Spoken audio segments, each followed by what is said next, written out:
jaamacadda waxaan ku soo biiray isla sanadkii la furay ayadoo degan guri jira ahna markaas machad oo aan ahayn jaamacad. muddadaas jaamacadda furneeday waxaan ka shaqaynayay jaamacadda, waan ka soo noqday macallin, waxaan ka soo noqday maxaa la yidhaha maamul, ilaa haddan waxaan ka tirsanahay maamulkeeda. maalintii hore oo ahayd goob kira maanta waxay ka mid tahay meelaha ugu dabiicda wanaagsan, ugu habboon in wax lagu barto. waxaan rabaa inaan idhaahdo marka baxda si madguud ahaan socodku uu bilowday ma dhammaano. waxaa laydinka sugayaa adinkoo isku duuban inaad dadka iyo dalka Soomaaliyeed aqoontiisaad u xil saaran tihiin aad horumarisaan meeshay maanta marayso meel ka sii horeysana aad gaarsiisaan.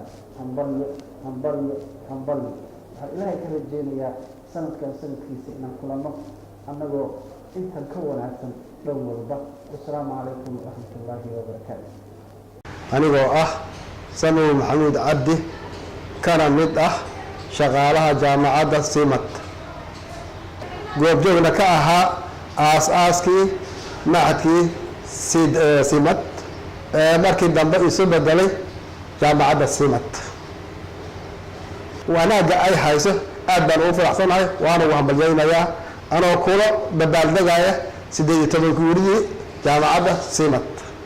insha allah waxaan rajaynaynaa sanadka sanadkiisa kale 19 guurida dambena inaan la dabaaldegi doono insha allah. wabillahi tawfiiq.